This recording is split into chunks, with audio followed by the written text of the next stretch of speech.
Hi everyone, welcome to the Grumpy Golfer podcast and YouTube channel. This is officially episode 1 of our channel now.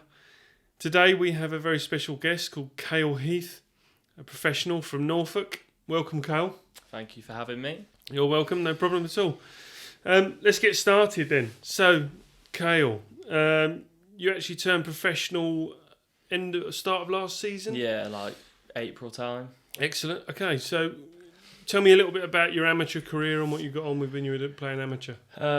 So I joined Kingsland Golf Club when I was 7 years old, and obviously played since I was really young. County team when I was about 11 or 12, I can't remember exactly.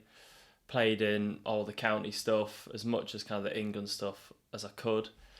So when you say county stuff, what sort of handicap were you playing up at that age? But what age? When you were when you started playing county, what sort of handicap were you? Honestly, to be honest, I can't remember what handicap I was. I got down to scratch when I was around 16, 17. I can't remember exactly how old I was.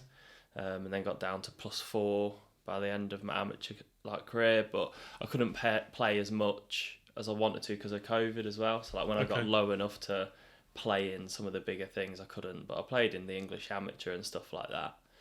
So, yeah. So do you think COVID held you back turning professional? No, I think it made me turn professional quicker because I didn't get the chance to play in some of the amateur stuff that I wanted to. So I thought I may as well, instead of waiting around, I'm still young, I'd just go have a year at pro and get the experience in them kind of ranks almost.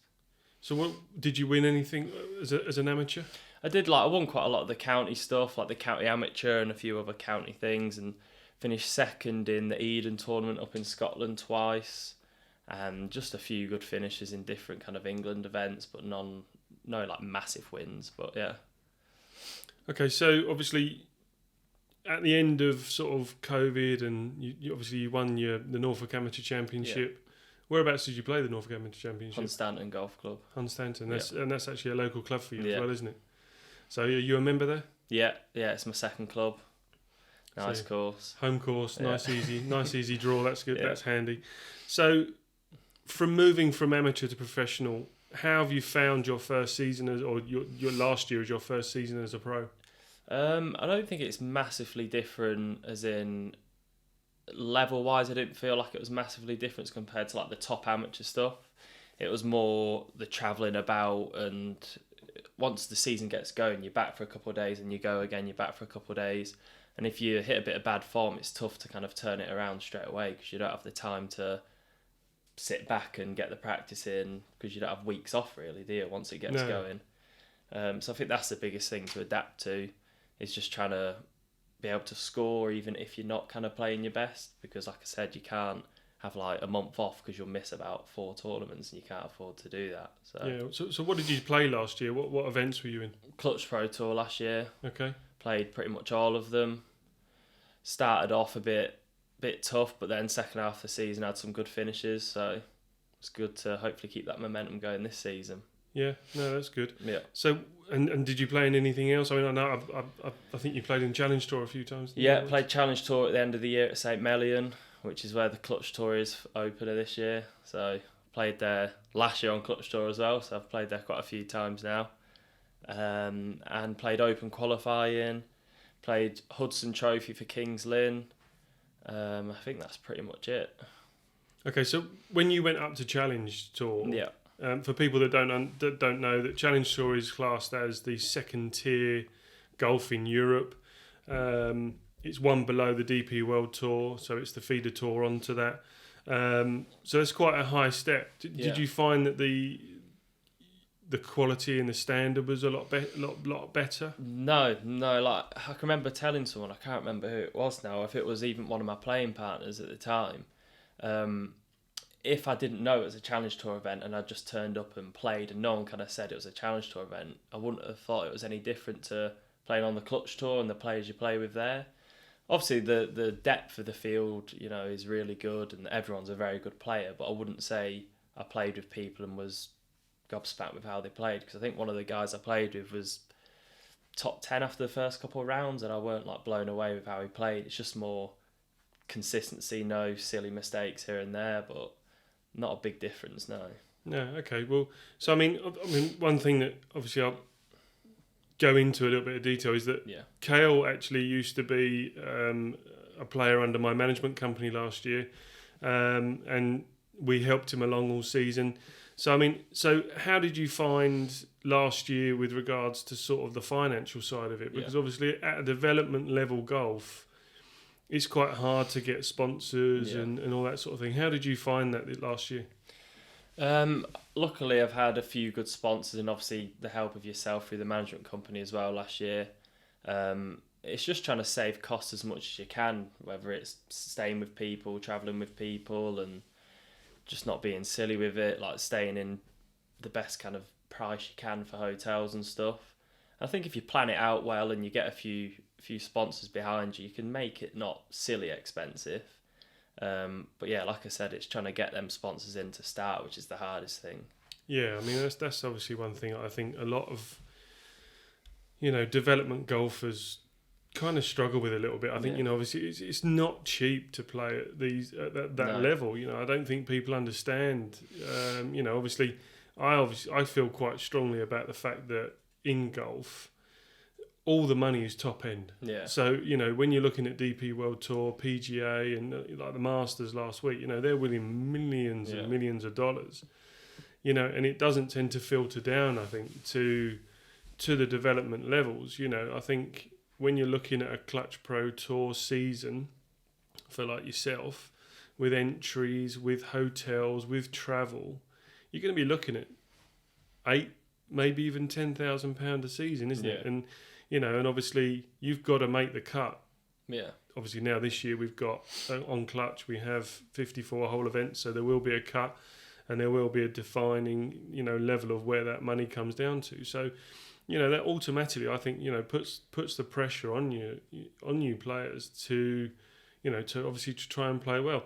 So I mean, with regards to sort of pressure, how do you handle it? I mean, I know you quite well. Yeah. And I mean, I think you are probably one of the most laid-back people on a golf course I've ever met in my life. Yeah. You don't tend to get phased. How No. Is that just you as a natural person? Yeah, or? I think it's weird. I am pretty laid back as a person, but I get more frustrated in practice than probably what I do when I'm playing. Because when you're practicing, you're trying to do certain things, but I know that when I'm playing, if I get frustrated, it's only going to hinder what I'm doing. And I've always just kind of been like that. I think if you've always kind of been quite laid back when you've played, then it kind of carries on throughout the whole time you play. But I've just kind of always been like that. Yeah. Yeah. No. I mean, it's really good to see. I mean, obviously that's we've played together a few times. There is a video coming out in the next couple of days with a little match between us. Yeah. But I think that one thing I see a lot on the development side of it is people really sort of beating themselves up on the course.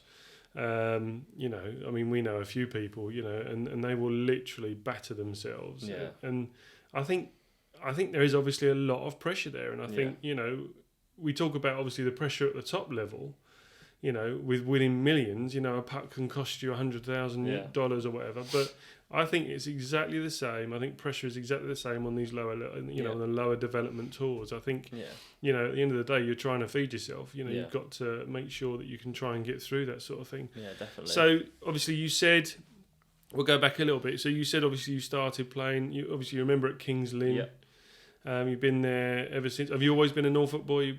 Well, I was born in Manchester, but I moved to Norfolk when I was like 3 years old, so pretty much been Norfolk my whole life. Yeah. And then, like I said, joined Kings Lynn when I was 7. I think I had like an odd little lesson before that. My dad used to take me and my brother for like an odd lesson here and there, but then joined when I was 7, and then joined Hunstanton when I was a little bit older. So it's good to have them two courses because obviously they're both very different. One's a links course, one's a Parkland course, so it's good to have them both. Very good courses. I mean, Hunstanton's one of the top in the country. Yeah. Very well known. Kings Lynn, we played there the other day. It's a lovely little course. Yeah. So when did you think, or when did you know, I want to be a professional golfer? At what stage, did you say to yourself, right, this is what I want to do? I've from when I can remember, I've always wanted to be a professional golfer. Like, it's always been my dream to kind of push on to the highest level I can. I played quite a bit of football when I was younger as well, but I never wanted to. It was always golf was the priority. So yeah, it's always, since I can remember, been what I've always dreamt of doing, and was the goal when I was younger, you know, missing parties just to like kind of play golf at the weekend or whatever.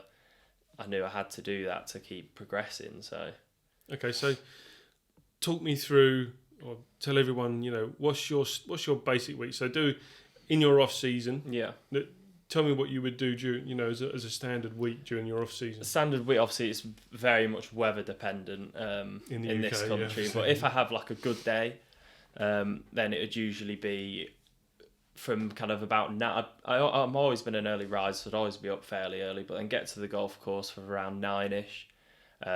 Do a few hours practice, and each week it kind of changes what I'm prioritising. So it could be pitching, putting. There's no specific kind of everyday thing. And then I'll either play 9 or 18 holes again, just depending on the weather, and each week kind of adapting with what I feel like I could have done better from the week before. So I kind of review my week on a Sunday and put kind of what's gone well, what's not gone so well, and then plan my week out. Yeah. You So keep quite a lot of stats. Yeah, every single round I put on something called Golf Data Lab.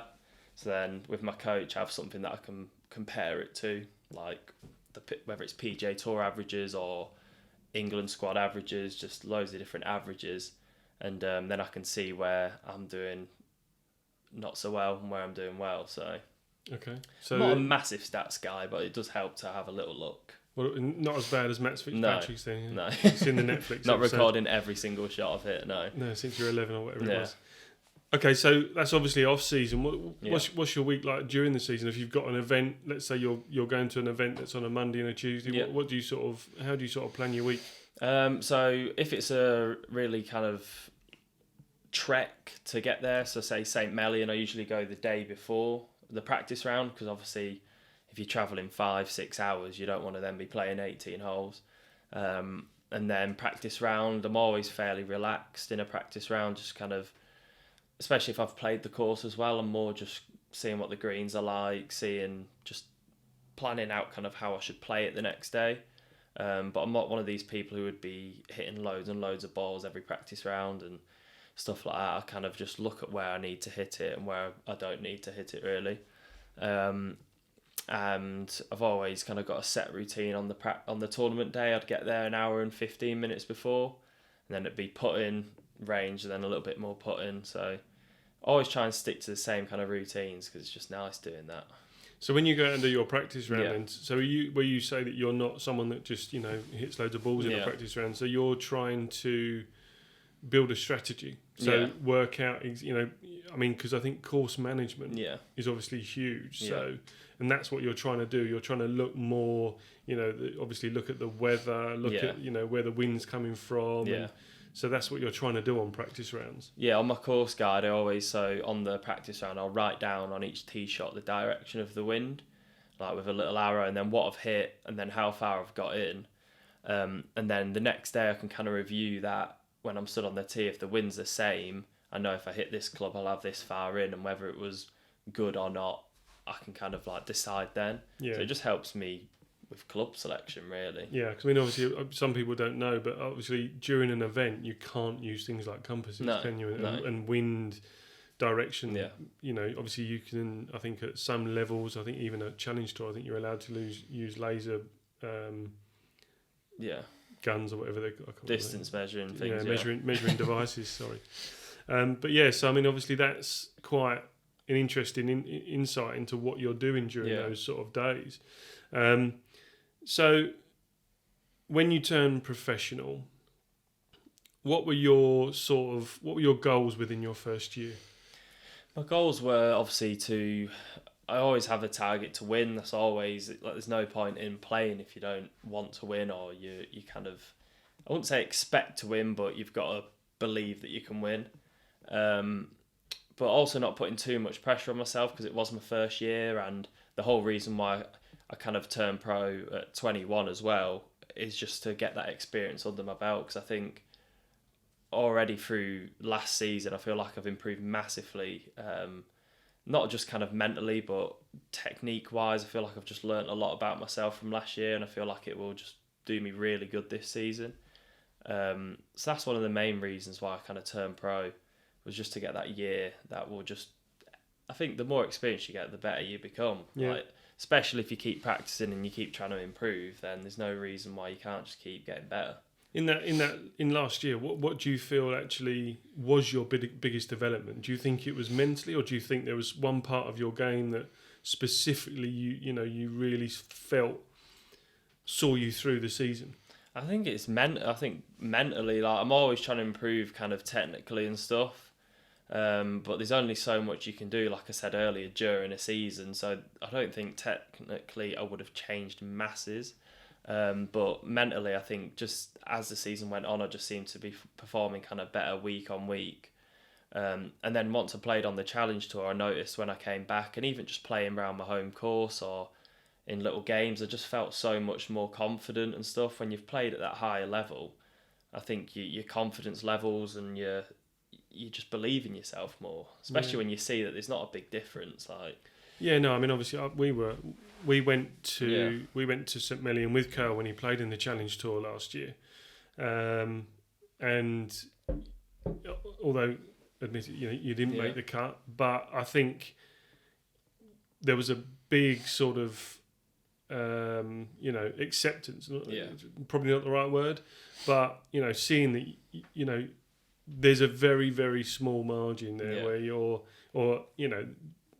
difference, sorry, is the word. It's a very small difference between yourselves and these guys that are just about making the cut. And I think, again, that's experience. And I think the more you play at that level, the more experience you gain. Yeah.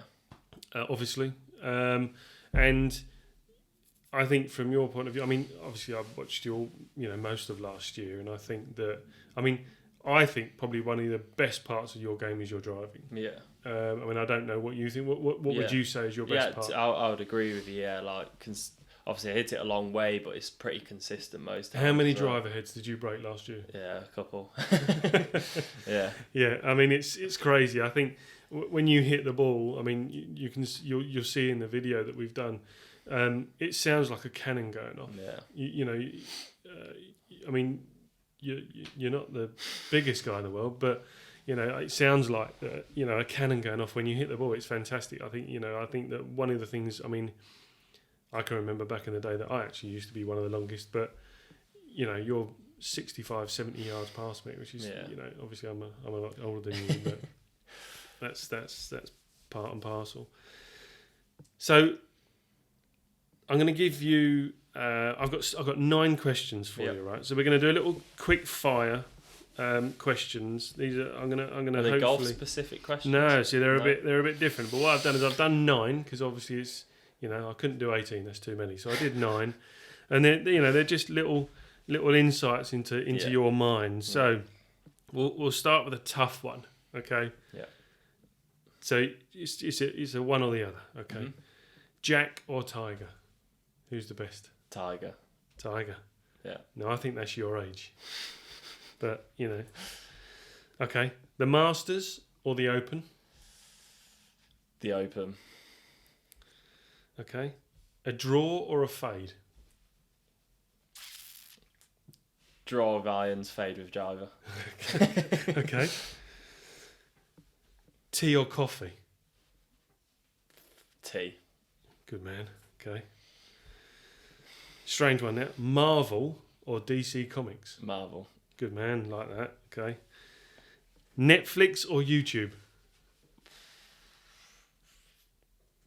I think YouTube for me. Okay. Pepsi or Coke? Coke. Yeah, totally agree with that one. Driving or putting? Driving, but I have actually really enjoyed putting recently, but driving. Okay. A film or a TV series? Film. Yeah. You're not a binge watcher of series? I have been, but I struggle to get into them, unless they're really, really good. Well, I suppose you probably don't have much time, to be fair. No. One thing that was very interesting. I like some of those answers. You're a bit debatable, but I think one thing we didn't sort of allude to is, so when you're in your training system, do you do much gym work? Yeah, over the winter I do. Yeah, so it'd be I try and go about 4 days a week. over the winter. And then last year, over the summer, during the season, I kind of stopped doing it. So this season, one of my goals is to try and keep it going, but it is quite hard when you're only back for about 2 or 3 days. Yeah. But just try and get like one session in when I'm back, just to keep it ticking over, really. Yeah, I think one of the things, I mean, it's slightly different with you guys on development. I think where the hotels you're staying in. Yeah. They're not. Sometimes they're not exactly the nicest. No. You're not going to be staying in these nice places that have got nice big gyms that you can go and after you've had a session, you can have a sauna and stuff like that. So it's quite difficult to get your gym sessions in during the season, which is totally understandable. Yeah. So moving on to this year, then. Yeah. What are your plans for this year? I'm playing Clutch Tour Tier 1, full season. Obviously starts 2nd of May, I think, the first event. Playing one of the spring series, 25th of April at Drayton Park, just to kind of knock a bit of rust off, because obviously it's been 4 months since I played like a competitive round of golf. Was that out in Turkey? Yeah, out in Turkey. So yeah, I'm just playing that just to try and get myself going, really. I know it'll probably take a couple tournaments to really kind of get back into the swing of it, but there's nothing I can do about that. I just got to try and prepare myself the best I can, really. Yeah, so full season on Tier 1. Yeah, Tier 1.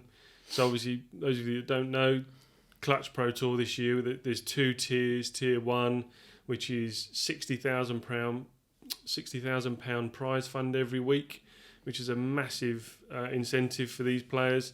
Clutch Pro Tour is actually now the largest playing feeder tour in Europe, which is fantastic for young guys like Kale. And then we have Tier 2, which is the tier that I'll be managing this year, and that's £30,000 a week, which is actually as good as what was available last year. So massive incentives across the tour this year. It's fantastic opportunities for young golfers in the UK. We have got people coming over from Europe as well, playing in some of the events. We've even got, I think it's 2, maybe even 3 £100,000 events this year, which is amazing for development golf, which is fantastic. Loads of opportunities to win Challenge Tour starts again this year. I think mid-season, I think it's at the end of sort of June time. I think they're giving away, I think it's like 15, 16 starts, I think. Yeah. So to top 3 on the order of merit. And then if you want to continue through the season, you've got your chance of winning the full tour card at the end of the year. So as an official feeder tour, the Clutch Pro Tour this year, we've been given 2 full Challenge Tour cards for the DB World Challenge Tour for next season, which is fantastic. Really, really, really excellent for development golf. So obviously that's your plan. What are your goals? I mean, would you like to try and get back on Challenge Tour this season? Obviously. Yeah, 100%. I think that's everyone's goal playing on the Clutch Tour. Really, is trying to take that next step up to the Challenge Tour. My goal is obviously to try and, even if it's just Challenge Tour starts, it's just so good playing on there, like from my experience last season. So that'll be the goal, is to either get a Challenge Tour card or at least get some starts and go from there. Win a bit of money, hopefully. Yeah, along the way. Along the way, yeah. That'd be nice. Yeah. Okay, so let's go off you for a little while. Let's talk a bit about golf. So obviously last week was the Masters. Yeah. Did you watch much of it? A lot of it, yeah. Yeah? Yeah, I do like the Masters, yeah. Did you? I watched as much of it as I possibly could. I unfortunately, as I alluded in my last little introduction, it was I chose the wrong person. Yeah. Rory McIlroy did not make the cut, which is very disappointing. And yes, I did have a bet, and yes, I lost some money. Yeah. But I think it was fantastic. I think obviously, I mean, let's move on and talk a little bit about Liv as well. So obviously, I think it was quite controversial in the fact that a lot of people would probably say, a lot of people would say it was controversial. We ended up with, 4, or maybe it was 3, maybe, I think, Liv players in the top 5. Yeah. Was it Mickelson, Koepka. Patrick Reed, Koepka? Yeah. 3. So, I think that a lot of people saying that these guys aren't going to be able to handle 72 holes, I think is an absolute load of nonsense. Yeah. But I think that. How do you feel about? I mean, have you got any thoughts on Liv? Have you? I don't have a massive opinion on it. I wouldn't say I'm like bothered either way. I'm not like some of these people who hate the thought of it, and I do kind of understand some players going over, like Lee Westwood and some of the older players, just because if they're not performing, they may as well go over there and get money every single time they play. Yeah.